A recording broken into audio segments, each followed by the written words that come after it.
you know, Will, we have such a new respect for each other. You know.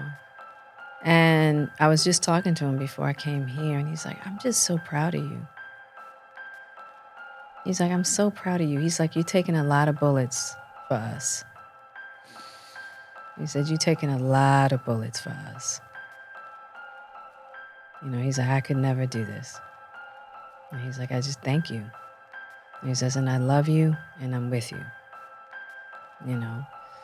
And, you know, it's just, when you can get, we've had to come a long way to get to this moment between us. Yeah. You know, but how, you know, to know that you have someone who loves you for all that, the beauty that you are, you know, and, you know, when you're at your most divine and when you're at your most flawed and everything in between, and it's not going anywhere. The Touré Show. Okay, though. The Touré Show. Okay, though. That might be the best question I've ever been asked. You're a phenomenal person. I mean, you legendary. I am a fan of you, my brother. Jada Pinkett Smith has a new autobiography out called Worthy. It's an extraordinary story of her life in the streets of Baltimore, being friends with Tupac, having this epic up and down relationship with Will Smith, and much, much more. I wasn't going to read the whole thing. I did read the whole thing. It was an amazing read. We're going to get into this and more with the one and only, the legend, Jada Pinkett Smith on Touré Show.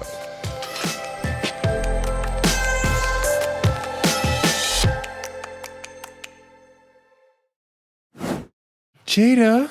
Hey. Thank you so much for coming. Thank you for having me. I feel like I've known you forever. I know. It's crazy. It's crazy. So I was going to skim the book. Right. And then I couldn't stop reading it. And I read the whole thing in a couple of days because it was like, oh, wait, what else? Oh, what? Another. And so Pac is a huge part of this book. And I'm hip hop. So that was like, first, like, what are we going to talk about with Pac? Pac, right, of course. And it's a really amazing story. You add a lot to our understanding of who he was as a person and some of what was going on with him in Baltimore. Yeah. So tell us who he was to you. Oh, Pac was so many things. He was, you know, when I first met Pac, we immediately connected. It was almost like I knew him already. You know, we became instant friends.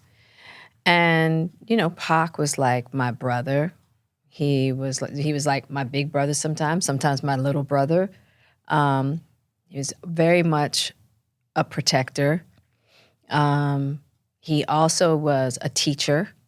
Taught me a lot of things, you know, because before I met Pac, I knew a lot about the civil rights movement, right? But I didn't know a lot about the Black Power movement. And when Pac came into my life, man, he just... All the things that mom had taught him. All the things his mother had taught him. Stepfather. All the things that on his own he started to research, investigate. He was, you know, he had a brilliant mind. Brilliant mind. And so... And I loved that about him. He was such a teacher. He was so intelligent.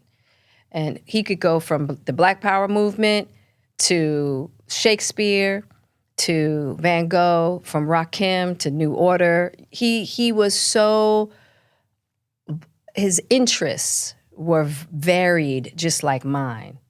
And you to talk about this force of spirit that he seemed to have. And that you could kind of like go head to head. But like we could argue and it would be thunder and lightning. Yeah, exactly. We both were very spirited and passionate. And I think that's the part that we really connected. Like I could keep up with him, and he daggone sure could keep up with me. And I think that's something that even as we got to Hollywood and our career started to take off, we definitely could pull each other's coattails in a way that nobody else could. He called you square. He called me square. You are not square. Of course, but that's why Pac called me square, because it was the exact opposite. And you know how annoying big brothers? You feel me? Yeah, That's what maybe I I know said, you know. He was like my big brother, right? Just annoying most of the time. And it's brotherly because there was this deep love, this deep connection, this deep understanding. And you tried. One of the great stories is that you tell him, come on and kiss me. Yeah. And he does. And both of you are like, it doesn't work, right? And because we didn't understand either. Like, I get it. We didn't understand. And we were talking about that on the porch that day. And I was like, Pac, you know as well as I do. Come on, kiss me. And he tried to kiss me, and it was a terrible mess for us both. I always try to tell people that, you know, because people are always like, nah, I can't imagine he didn't like kissing you. I get it, but I was there, you know. I was there. You add some interesting detail to the story of his life. You talk about that he was homeless as a teenager. Yeah, he and Faye, listen, Faye was brilliant. His mother. Yeah. And she was fierce. Yeah. And, you know, I always thought of Pac as being the male version of his mother. Mm-hmm. So they would clash sometimes, you know. And she was going through a lot of addiction problems when he was a teenager. Absolutely. Everybody's talked about that. Absolutely. And they would bump heads. Yeah. And, you know, he had to leave the house. And had nowhere to go. And so I was like, you gonna come with me. And I had him stay with me that night. And then the next day, the person that I was seeing at the time, his name was John Cole, who was also a really good friend of Pac's, was like Pac's best friend. John offered his home to stay with him, and Pac lived with him for the majority of the time. You describe him sleeping in a situation where there's rats. Yeah, that was in the house that he lived with his mother, and that was in East Baltimore on Greenmount Avenue. And just to say this, like, I was in those streets hard, and I don't mess with East Baltimore. Like, I don't touch it. Yeah. East Baltimore is a whole nother world of its own, and that's where Pac was. And, you know, that house was just not was not in good shape. Just like I said in the book, it was like I could sleep in, like the projects, I could hang all day, right? Mm-hmm. I had no problem. Being in the projects was like being at the Four Seasons compared to where Pac was living. Mm. Yeah, for sure. I only went there one time. I never returned. It's too much. It was too much. So the story of him proposing to you is so powerful. Yeah. Can you tell us some of that story? Because it's an extraordinary moment in both of your lives, right? And I see perhaps in him somebody who is clinging to some normalcy. Yeah. Right? Like everything has gone sideways. Will you stay with me through this? Don't leave me. I had seen him at Rikers, and it was really intense. And I think a while after that, because I'd only gone once to see him at Rikers, and I was taking care of a lot of things for him as well. I was taking care of Faney. I was some of his bills, lawyers, just trying to help orchestrate certain things, and just making sure he was straight. And I think for him, that was like, wow, that was like so many people had abandoned him. Mm-hmm. And he just decided, he just felt like, you've been in front of me all this time and I didn't even know, and will you be my wife? And so he wrote me that in a letter. So I was looking at the letter, as I was writing the book, and I was going to the envelope, and the envelope says J.K.Shakur. And I remember seeing that in the mail, like, J.K. Shakur, right? Like, right? And Who's me that? opening up the letter, and it was this long 2-page letter on a legal pad, paper, of Pac expressing himself in the most beautiful way. He was so like poetic in how he spoke. And, you know, he called my mother and asked for my hand in marriage. And then he called his mother to tell her what was going on. And then I talked to Afeni and she was like, look, I just want you guys to do what makes you happy. He's really serious about it, calling. Oh, he was, that was Pac though. Pac, like when Pac put his mind to something, you know, he didn't play with it. He's definitely on it for that moment. It's very real for him. This is what we're doing. Yeah. And he was very traditional when it came to family. He was very, very, very traditional. A lot of people might not know that. Very traditional in how he thought about the structure of family should be, how he thought a man's role should be in a family, and a woman's role in a family. Yeah. And he loved children. He adored kids. He loved kids. And so yeah, and then I had to really have to have a conversation with him. I was just like, Pac, like that's not us, you know. Because there's no physical connection. Because at that time, at that time, being that age, I mean, Pac had to be. We were 23. Yeah. You know, and you know, when you're that age, that's everything. Yeah. You know what I mean? It's everything. Yeah. And I was like, we don't have that. We don't have that. We're missing an important part of the puzzle. Yeah, you know, but we had this deep love for each other. Like Pac would always be the number one guy in my life, no matter who I was dating. He was the number one, right? But not in a romantic way. It was just where I focused as far as my connection to masculinity, because I always knew Pac was going to be there. These other dudes, boyfriends, they'll come and go, right? And so when Pac needed me, I was showing up.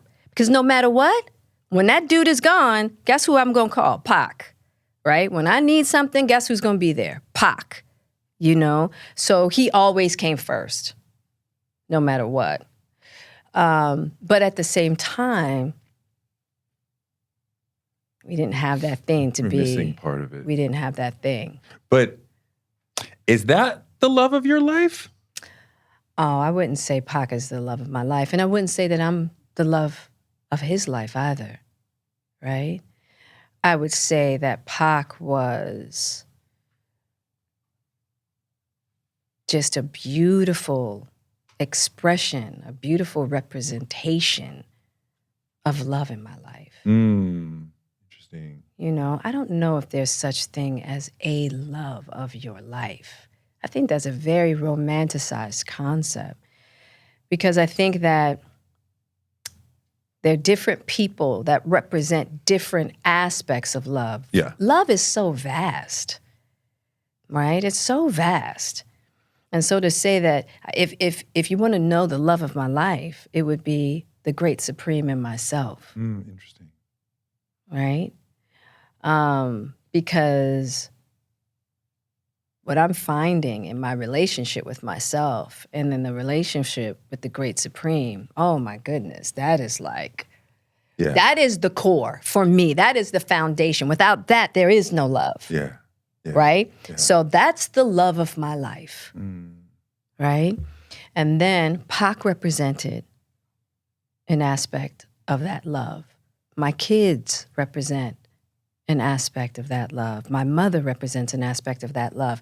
And Will represents an aspect of that love, right? And so, but yeah, Pac and I couldn't, you know, we just were. Yeah, you know, and I went, you know, and I understand how people are like, there's no way the two of you, you know, and I'm like, I'm telling you that it wasn't that. Wait, let me jump back for a second. The first thing that blew my mind in this book, you're like, I'm in these streets hard.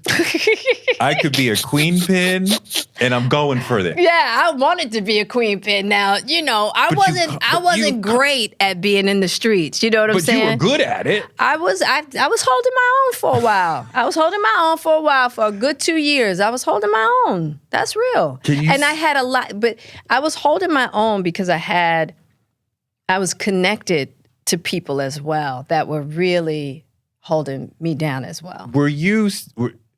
I'm trying to figure out what you were doing. Were you on the street, or were you a connect? Never. Connect? So connect sometimes, definitely did that, and then in an apartment. I was never on a corner. Ever. Did you have people on a corner? No. So you were selling to dealers? Yes, I would. No. Sometimes I would make those connections, and then sometimes I would buy a certain amount of weight, and then I would sell myself out of. To customers. Right. Yeah. Out of an apartment. How many people you had under you? I had no one under me. Shut up. It's just you and a gun. It was just me. Yeah, I didn't have anyone under me. I was working for someone. I talk about him in the book. Yeah. Chet. Yeah. Interesting. Yeah, no, I didn't have people like I was hoping to get to that. That's what I wanted. You know what I mean? You were selling everything. No. I was selling coke that was for crack. Not coke. Not crack. Just coke. Right. Which but I always say crack because that's what people did that's with what it. That was. Yeah. That's what that was. Yeah. So that I just go, I wasn't actually selling the rocks, but it was prepared for. Yeah. Right. Yeah. I wasn't selling coke to people who snorted coke. Right. Yeah. Right. Yeah. You must. If you were alone, I was 5'0", mm-hmm. selling to. But here's the thing: you have to remember. I know, but that's what was crazy because I'm at Baltimore School for the Arts. So you see this girl in blue hair. I mean, look at me. You would never imagine that I would be doing something like that. And the only reason why I got caught out there is because I had a situation with a person. They didn't like how that went down, so they set me up. They set me up. They set me up. And I got out of there alive, but I didn't stop. And then I had another situation, and I had another gun pointed at me, and I was just like, you know what? I am not built for this, clearly. This is not my get down. And my mother found out as well and got me out of Baltimore. Mm. Yeah. But I mean, we were all touched by drugs one way or another. For sure. Yeah. So it was like, I know people are like, what? But it was like, I don't know anybody that wasn't doing something. And you know what I mean? You were either the drug dealer's girlfriend, hustler's girlfriend, you were using it, or you were selling it. Or you were affected by there's a much larger number of cops in the community because of the war on drugs. Drugs, yeah. So we were all, and it was Baltimore. That's what it was. All right, so let me jump ahead because you had two interesting conversations with my friend Hoda at today's show. Yeah. And the second one, you were like, you didn't really get the message last time. I'm like, Hoda. And what you were trying to underline for her was that out of sharing everything that you felt about the Oscars and what's happened after what you call the holy slap, that it has brought you and Will back closer together. Thank you, yes. Please explain. Yeah, and so even at the end of her program, her special that she did, and I said, I jokingly was saying, Will is getting old. Somebody's going to have to take care of him, and that's going to be me. And I thought people would get the message that that's what that meant. But yeah, he and I, it's interesting what emotional crisis can do, right? It'll either deteriorate. Conflict can amplify love. Conflict can amplify love. And that's what it did for me. It did it for me as far as Will's concerned, and it did it for me as far as Chris was concerned as well. Just having more compassion. Not condoning anything, but having compassion. We're all trying to figure this out, you know? And a lot of trauma just clashed that night, you know?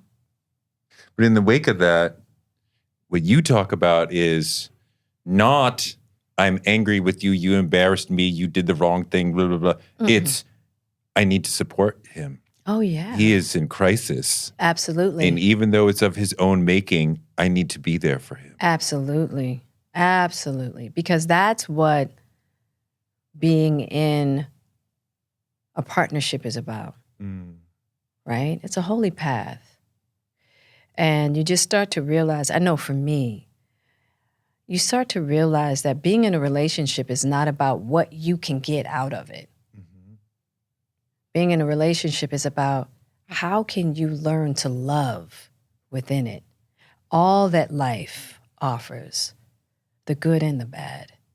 Or, let me take the bad out, the good and the very challenging. You know? And none of us will ever be exempt from that. I don't care how many wishes and romantic fantasies you have. Life is going to present itself in challenging ways. We can't get away from that. So how are we going to show up?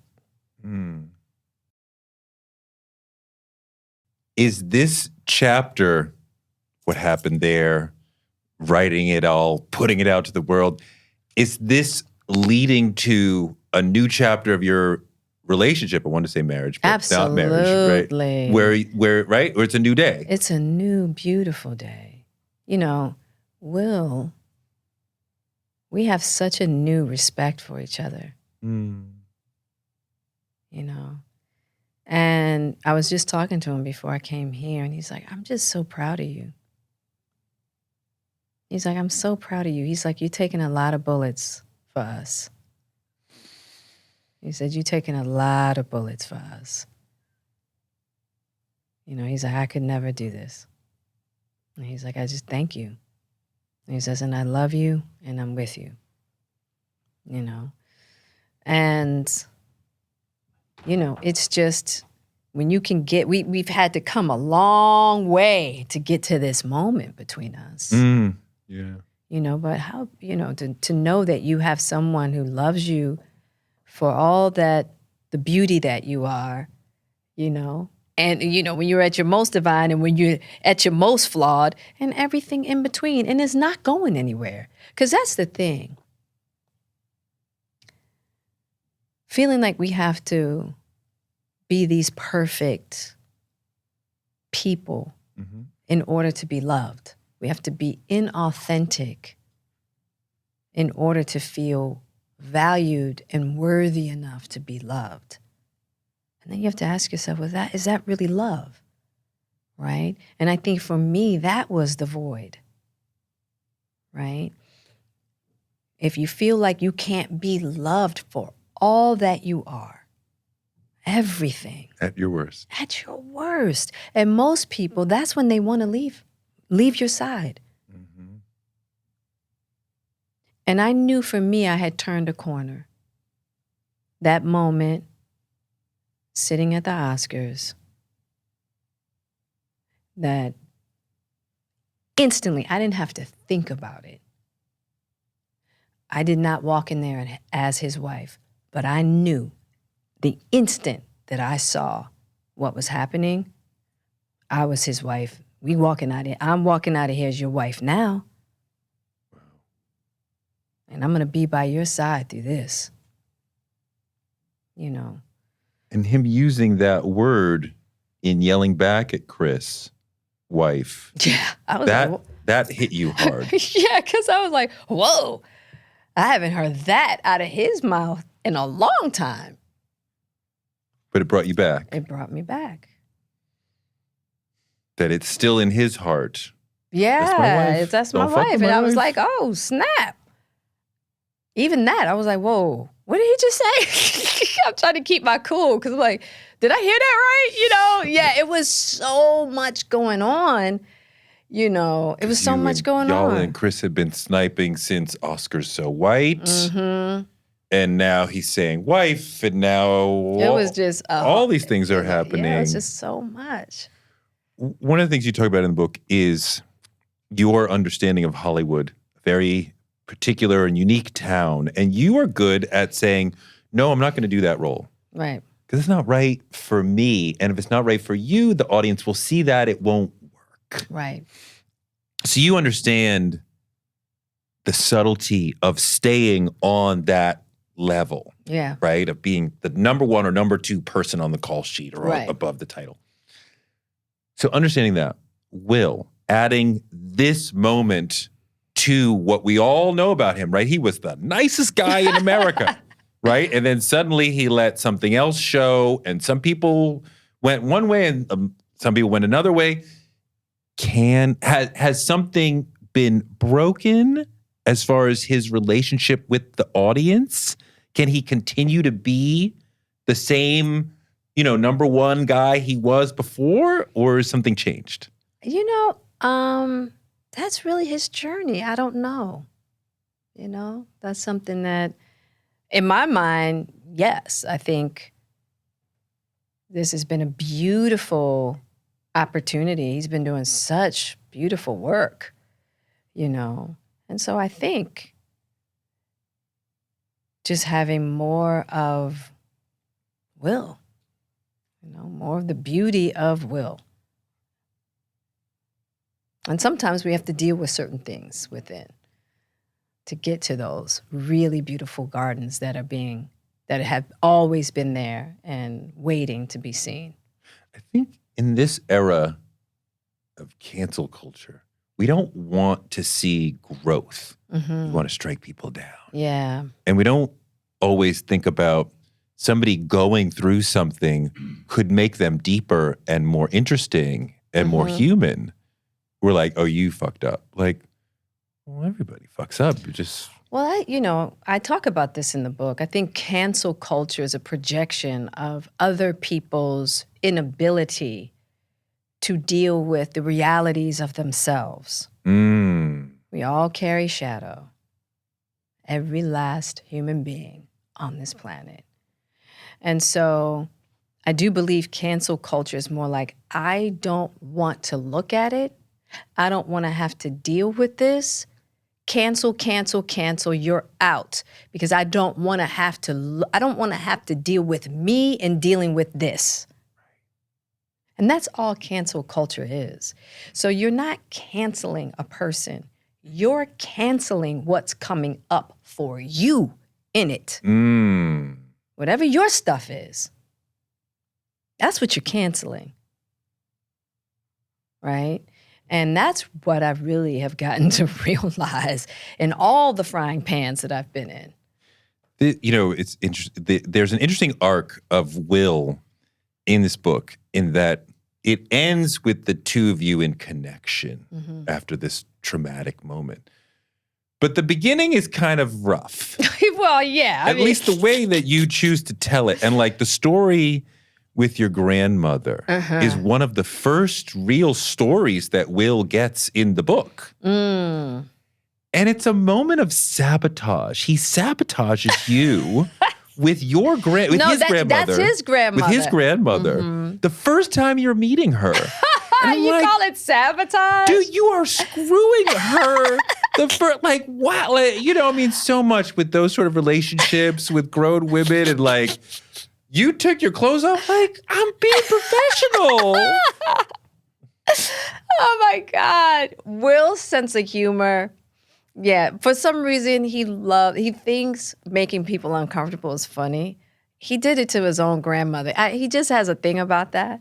But what I did love about that moment is that it created this openness, me not having to have any airs with his grandmother from the gate. And she and I had the most special relationship. But it was It was through Will. He made you to work harder to get her to laugh. She liked me from the gate, from that moment. She really did. He just broke the ice. It's fascinating how much you hear about that you heard about what the kids, the folks were talking about you and the chirping that was going on over the years. When you talk about coming to you reject the term open relationship. That's what Yes. the average person understands it as. That is not the term that you used for it. Yeah. And you had a way of saying, like, it wasn't like we were just running around doing whatever we want, whenever we want. I'm like, oh, she heard what we were all saying. Yeah, Okay, exactly. okay, It was okay. like it was never that. But it's a very mature sort of contract. Yeah. It's not just go wild. No, not at all. It's not we are each other's beards, right? Yeah, You're like, I heard that too. I heard that one too. Heard that. Right? And like I've been with women, but that's not who I am. So stop. Right. And And that was before I met Will. right? Nothing wrong with that, but it's not me. Not me. But the contract is very mature. It's Yeah. not just go wild. It's if temptation comes, That's right. we're going to be transparent and mature about it. Yeah. And I mean, I think we can be in love and Absolutely. encounter a beautiful person and have a moment and be like, I'm sorry, I still love you. Yeah. That was that moment, right? So it was a really interesting part. Well, the thing about it is that, listen, we're in Tinseltown. Some of the most beautiful people, right? Some of the most dynamic, charismatic, magnetic, energetic fields in the world. We were in our early 20s. I knew what street fame did. All right? I knew how jokers on the street with fame were getting down. Okay? And so I was like, hold up. Me and you, we got to be here with it. Because all of this can get distracting and all of this can come in between us. You know? And I think starting those really difficult conversations and nurturing that particular way of dealing with each other really helped us learn how to have really difficult conversations with one another, which is why I think it was so important for us when we decided to go our separate ways in 2016. We knew we could do something better than going to divorce court and dealing with lawyers.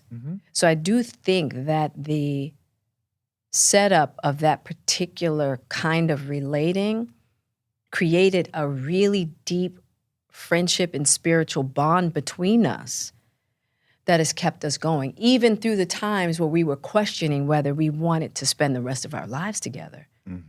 You know, it really helped to develop. So it worked for you. Which part? Again, Explain to me your it. Well, great question. Yes. Well, first I have to say, what do we call it? Because you reject the term open relationship. Yeah, What there wasn't term should we use for it? It wasn't an open relationship. It was just like, hey, if you're feeling something, you need to let me know, right?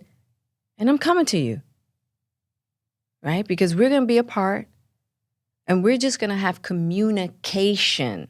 So a period of transparency. So Is that what we call it? transparency is about having transparent communication. I don't want to be in the dark about anything. Yeah. I don't want to be in the dark. I'm not going to keep you in the dark. Don't keep me in the dark. So that's the transparency. But it wasn't about being able to have relationships. That's not what I'm saying. And so I think people really confuse that with having relationships. That's not what we were doing. That's not it. We're giving each other the freedom. The freedom for if you make a mistake, you can come back. No, let's not make mistakes. It's not a mistake. Let's talk. Let's be in communication, right? So it's like, if you plan on being with somebody forever, you think somebody's not going to, their attention goes somewhere? Let's talk about that. It's not to say that you're going to act upon that. Because what we want to do is try to avoid that, right? But we need to be in communication about what's going on. We got to be real with each other about that. We can't be like, you're off in your own secret world, fantasizing about whatever, you know what I'm saying? And all those gardens and sprouts sprout up, You know what I mean? It's like, no, let's talk about this. And I feel like in long-term relationships, there needs to be more of that. Just open communication, transparency about what's actually going on, about what you're actually feeling. And then however couples want to handle what that transparency brings up is between them, but that they're in a partnership around it. Mm-hmm. One of the things that meant a lot to me when you talk about your depression, being suicidal, it's a period when I was suicidal. And I remember you get to around 6 p.m. and you're like, okay, the world's kind of shut down now. Yeah. Nobody's going to say anything that could hurt me. I can kind of take down some of the armor and relax a little bit. And you were like, till 4, if I can make it to 4 p.m. Yeah. I know I can handle the rest of this day. But the morning, and that's how I felt. I woke up like, oh, dread, right? Like the smallest little thing could like knock you off the bridge. Then if I can make it into the early, okay, I can breathe a little bit. Yeah. And that respite evening kind of let you kind of get through it a little bit. Yes. Evening was my peace, like where I could like breathe. Yeah, but that morning, whew, hell. I have to continue those cycles over and over again. And it comes in waves, right? You feel okay, and then there's a spike, and you're like, I can't go on another minute. Yep. But if you can hold on, it goes away. Yeah. And you go back like, okay, this is painful, but I can deal with this. I can deal with this pain. I can deal at this level. But yeah, it was just roller coasters, but on an intense, you know what I mean? It's always at a high of just like, you know. And as you say, you're like, why? Yeah. I have everything, kick-ass career, kids, man, home, things. Like, how could you be depressed? But it doesn't have anything to do with those things. It's nothing to do with it whatsoever. Nothing to do with that. And, you know, nobody was talking about mental health. Right. You know, especially not in our community. Nobody, it was like, right. Depressed? The hell you depressed about? You see what's happening over here? You know what they would say? You know, slaves got through it. Yeah. You know, King and them had dogs sick up, like chin up, right? Yeah. And we don't even have to say all that, but you know, like I know, like if I try to pour my heart out, no. And a lot of black people be like, chin up. Yeah, get it together. Did you hear what happened to such and such down the street and lost of it? It's like, and you feel like, damn, you're right. But I got a pit in my stomach. Right. Can you help me with that? And so I carried a lot of shame. And I couldn't see the light at the end of the tunnel. It's hard. Yeah, it was really hard. But yes, ayahuasca helps you get through. I had an epic ayahuasca weekend that was like transformative, right? Absolutely. I mean, obviously we're not encouraging others to do it. No, please. But it is an amazing experience. Yeah, I would say that is one plant you want to have a really professional guide and something you really want to do because it can be intense. But it's not for recreation. Oh, it's not marijuana. My goodness, no. It takes you deep into your spirit. It's for your work. Yes. It is for your work. It is not a party situation. No. Unless you want to dance with your demons, surely. But that's what you learn something about absolutely the depths of your spirit. Yeah, for sure. I know I did. It saved my life. I didn't have a suicidal thought after those 4 nights. That's amazing. Yeah. That's amazing. So there was a Prince impersonation that you mentioned? Yeah, I used to do Prince impersonations. Can you still do it? Could I still do a Prince impersonation? I think if I really put my mind and soul into it, I could definitely. Well, what do we have to do to get you to put your mind and soul? Oh my God, a whole lot. Do we have to dance? What do we have to do? I Do we mean, play you I some couldn't music? get it together today. Okay. I mean, I'd have to sit back and really think about the song. Do you do when doves cry? I would Yes. die for you. Yes. Would it be controversy? Dun, dun, dun. And what would I do? You know what I mean? So I would have to really, if I'm going to be messing with Prince, I got to really think about it. That's a plan. Yeah, but I used to do lip sync contests. Mm-hmm. I used to make money doing lip sync contests at the mall. And you know who would beat me out all the time? Pac. No. Anybody who was lip syncing New Edition. Because they had all those moves, all those choreographed moves, and it was like 4 boys. And then you'd have the girls in the, out in the audience just, and then it's just little me out there trying to be Prince. They were like, who's this little girl trying to play Prince? Looking all corny. Yeah. If you had not come with this book, I would have asked you, I want to ask you about acting, right? And just there, you were like, well, if I'm going to do a Prince impression, I have to think deeply through, what am I going to do? How am I going to do it? So you're a great actor. Let's talk about acting, right? I mean, I think Niobe from The Matrix is one of your most famous characters, right? It's written for you. That's an amazing story that, Will did not see it. They offered him the role of Neo. He couldn't get it. You got it right away. Like, this is incredible. You need to be a part of this. He didn't see it. Right. He went and made the Wild Wild West. And you went up for Trinity. He went out and I think he was doing Ali. That's what he decided to do. Ali, yeah. And you were up for Trinity, which is an amazing part of Hollywood trivia. That you had a shot at that. They also considered Salma Hayek. Yeah. I can see you. I cannot see Salma. I love Salma to death. I cannot see her in that. You can see tough Jada doing that. But then they write, the Wachowski siblings write Niobe for you. Yeah. Who's this human rebel resistance leader, tough, independent. But okay, they hand you a script. As an actor, what do you do so that you're ready when they say action? Well, I'd just given birth to Willow. I had a month. And how old is Jaden? Jaden is 3.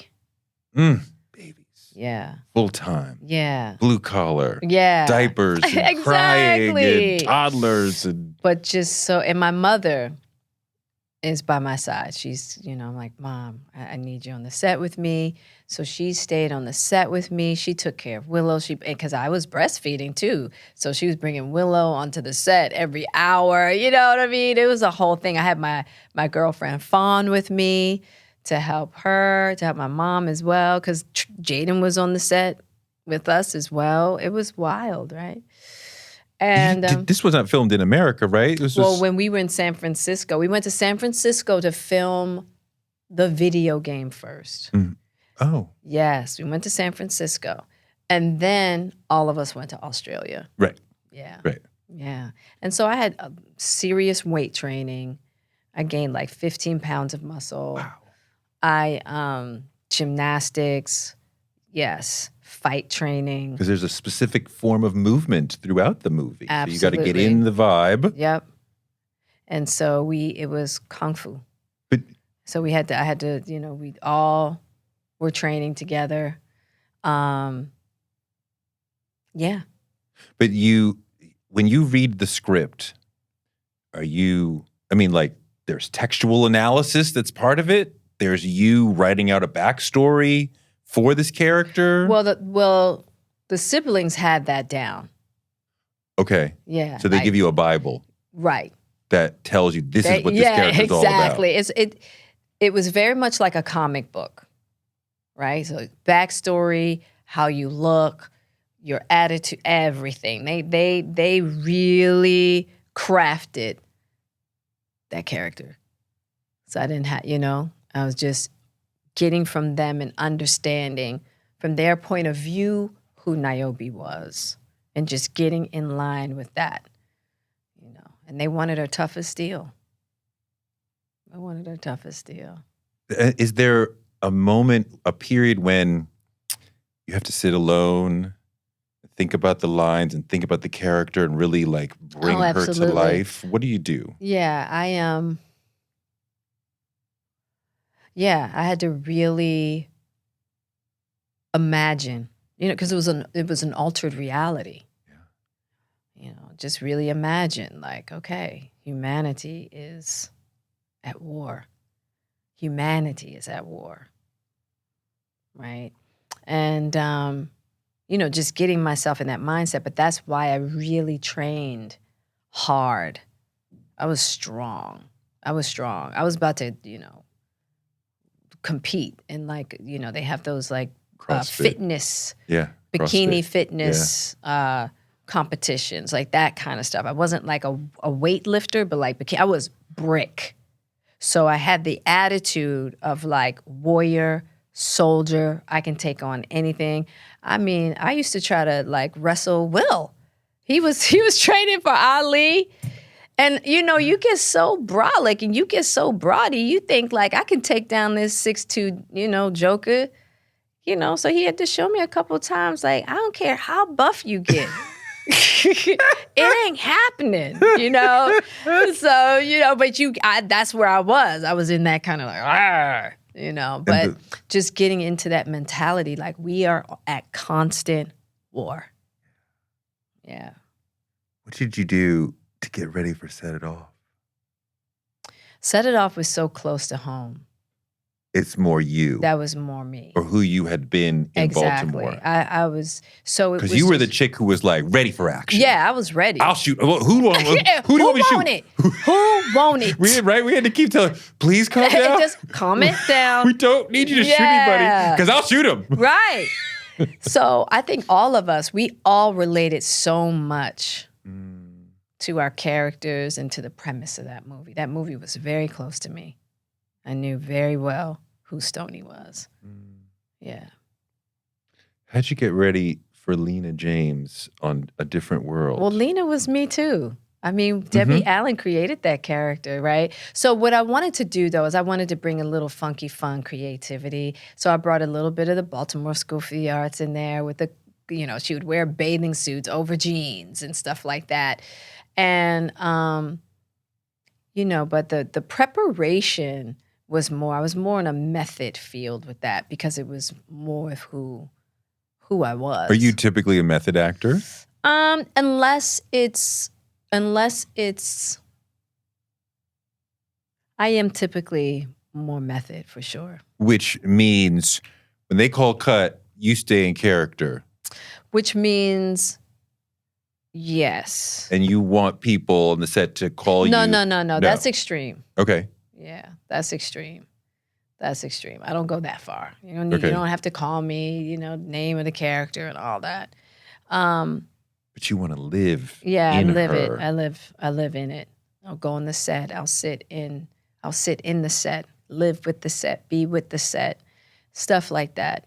Be with the like just try to absorb myself. Fish Mooney. When I did Fish Mooney for Gotham. Was one of my favorites. Like that's where I did that's where I created a character because they had a blank slate. They needed help with who that character was going to be. And so I went back to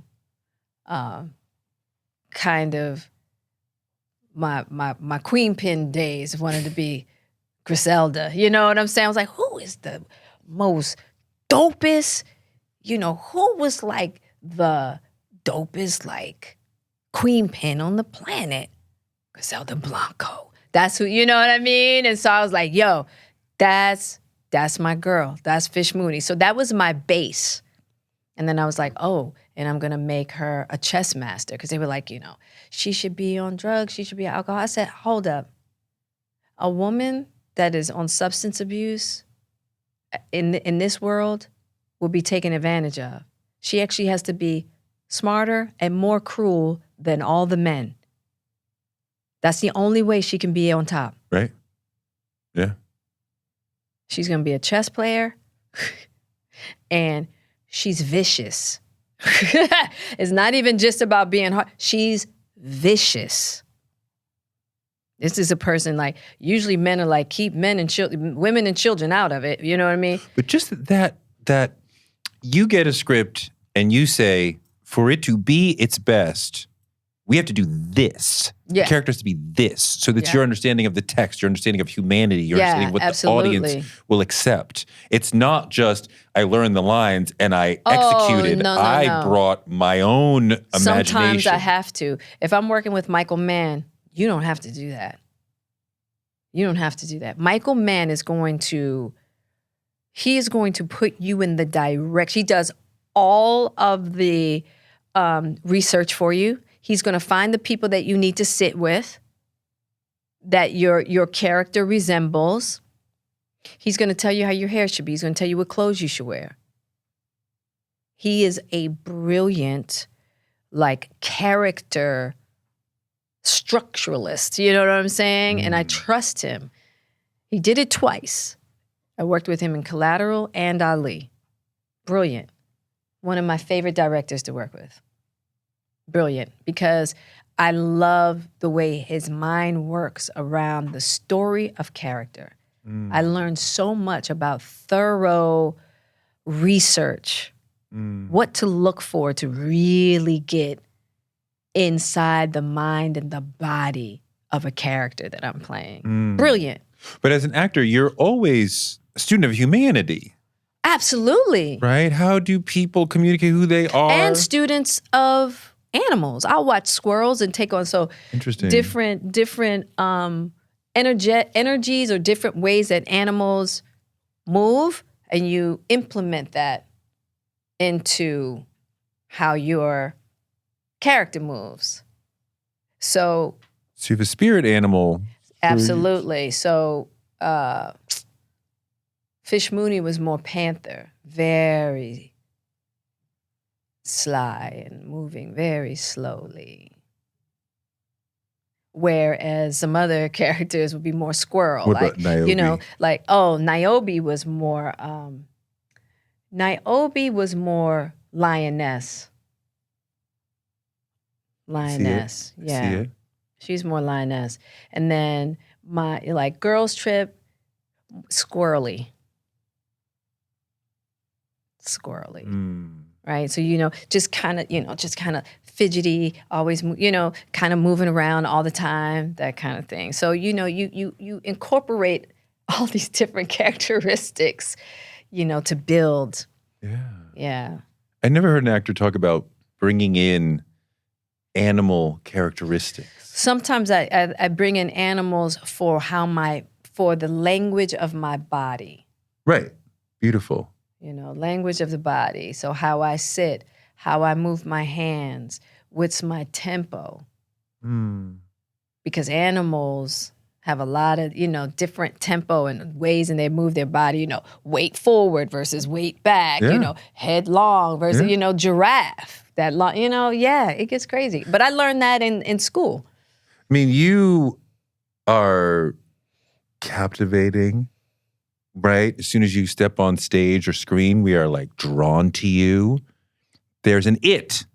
And everyone wants to make it who knows what it is. What is it? It is something you just have. It's there's this book about architecture. I wish I could remember it right now. But it's when you walk into a room and it's a quality without a name. It's a quality without a name. The it factor is just a thing you have. You can't buy it and you can't create it. It is an energetic field within someone that's it's like a magnet. Can you control it? You can control it and you can also build on it. And you can also learn its superpower. Right? So how you might want to use it. And you have to be very careful. I can tell a lot when people find their it factor and they play it on screen. And I find it annoying. Because you want it when you're on screen, when I'm watching somebody on screen, I don't want to know that they're in a moment that they're working. And I'm like, damn it, that person is in there. That's not I believe you. That's out of I believe you.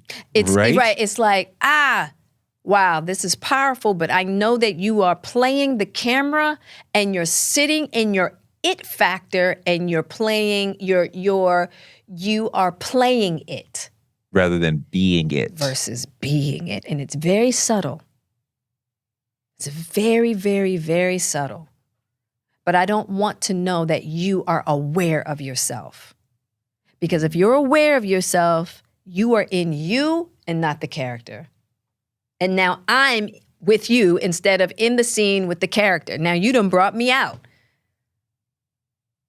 Because I always believe you. Yeah. And I'm always sucked in. I try by you. not to play. I try. I'm not saying that I'm great at it because I'm not. I probably would be a much better teacher at acting than I am as an actress, to be honest with you, because I've studied it. But it doesn't mean that what I have studied, that I do it at its best. I can just see it. Yeah. I understand. You know? But let's not act like you're not a great actor because you are, as soon as you walk, we are captive.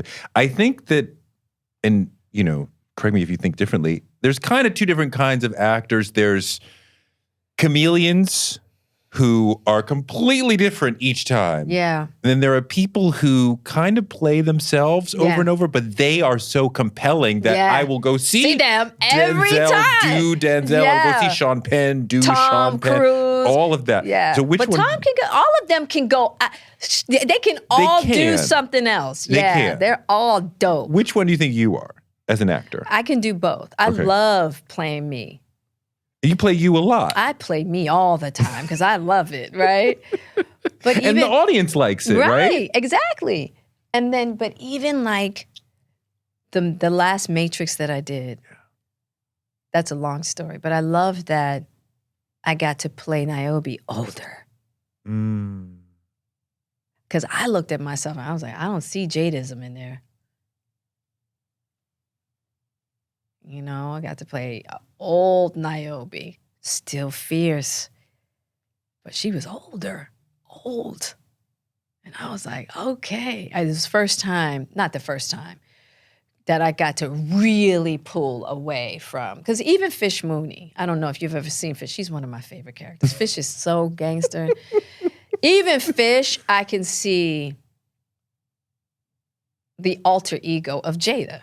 Still, you know what I mean? I can see the alter egos just on 10. A cartoon movie, a lot of people wouldn't think that much of it, but in Madagascar, you are communicating a lot just through the voice. Exactly. You don't get to use the body and the face, which is their main instruments. Yeah. And yet the communication of tone, of comedy, of character. That work is hard. I never thought how hard just using your voice. Let me tell you, those hours in that booth, I come out of there, I'm tired as hell. I'm like, what? I just sat there, I'm just reading lines. But it's work because you're right. You have to communicate so much. And I know people are like, communicate so much through your voice. No, you do. You do, because I don't have the costume. I don't have the set. I can't see what's going on.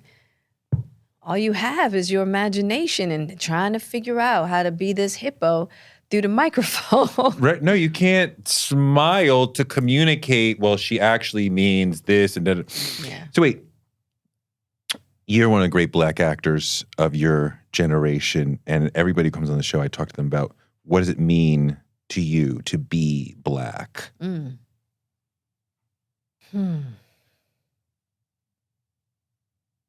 does it mean to be Black? I know as a Black woman, I'm constantly trying to expand the concept of the idea of what a Black woman is. Yes. Constantly. Some people ride with me with that. Some people don't,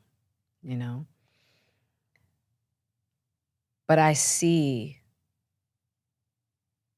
as a Black woman, we have outside of the boxes that we even put ourselves in. Mm-hmm. There's so many gifts within our spirits, within our capacities that we keep ourselves from finding, being in fear of staying stuck in an identity of what we believe is Black and woman. You know, like the idea of raising Black children that feel free.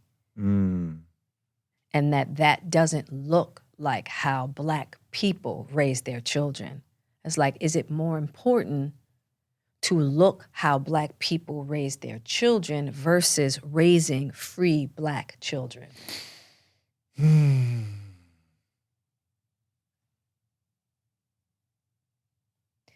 So I find myself constantly in frying pans, specifically in my own community and specifically with Black women, in trying to expand the ideas of how we see ourselves and how the world sees us. But I'm okay with that. I'm really okay with that. Yeah. Beautiful. Thank you. Thank you. That was amazing. Thank you so much to Jada for a great interview, and thanks to you for listening. Touré Show gives you fuel to power your dreams because you can use your dreams like a rocket ship to blast you into a life you never imagined. You can make your dreams a reality, and maybe this show can help. You can find me on Instagram at Touré Show. Touré Show is written by me, Touré, and produced by Jennifer Brown. Our editor is Ryan Woodhall. Our engineer is Claire McHale. Our booker is Claudia Jean, and we're distributed by DCP Entertainment. And we will be back next Wednesday with more amazing guests because the man can't shut us down.